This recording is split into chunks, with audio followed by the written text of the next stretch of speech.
வேதத்தில் உள்ள எல்லா பகுதியிலையும் நாம் படிக்க வேணும்.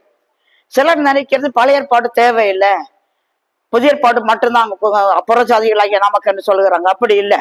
ஒருவர் உண்மையாக தேவனை நேசித்தால், தேவனுடைய இருதயத்தை அறிய வேண்டுமானால் அவன் பழைய ஏற்பாடை படிக்க வேண்டும்.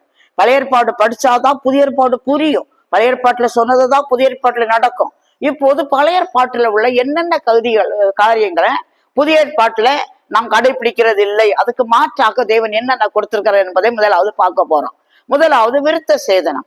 ஆபிரகாமை கர்த்தர் அழைத்த போது அவருக்கு விருத்த சேதன உடன்படிக்கை கொடுத்தார். சொல்லும் போது, விருத்த சேதனம் பண்ணப்படாத நுனித்தோலை உடைய எந்த மனுஷனும் அறுப்புண்டு போவான் என்று கர்த்தர் சொன்னார். எனவே இஸ்ரவேலர் என்று சொல்லப்பட்டவங்க அத்தனை பேரும் விருத்த சேதனம் பண்ணப்பட வேணும். ஆபிரகாமும் அவன் மகனாகிய ஈசாக்கும் விருத்த சேதனம் பண்ணப்படும் போது ஆபிரகாமுக்கு 100 வயது. அவன் வீட்டில் உள்ள அனைவருக்கும் விருத்த சேதனம் பண்ணனான்.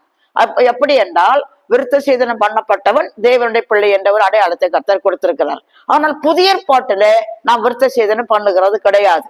இதனால 1ஆம் நூற்றாண்டுல அப்போஸ்தலருடைய காலத்துல பயங்கர பிரச்சனை நடந்தது. நீங்க அப்போஸ்தலர் 15ஆம் அதிகாரத்தை படிச்சு பாத்தீங்கன்னா அது தெரியும். அப்ப புதிய ஏற்பாட்டுல விருத்த சேதனம் இல்லையா? புதிய ஏற்பாட்டுல கடைபிடிக்கிறவங்க வேத பிரமாணத்தை மாட்டுனாங்களா? இல்ல. பழைய ஏற்பாட்டுல சரீரத்துல கையினாலே செய்யற விருத்த சேதனம் அனுபவித்தார்கள். புதிய ஏற்பாட்டுல கையினாலே செய்யப்படுகிற விருத்த சேதனம் அல்ல, ஆவியினாலே இருதயத்தில் செய்யப்படுகிற விருத்த சேதனம் என்பதனால நாம் சரீர பிரகாரமான சுத்திகரிப்பையோ விருத்த சேதனத்தை கடைபிடிக்கிறது இல்ல.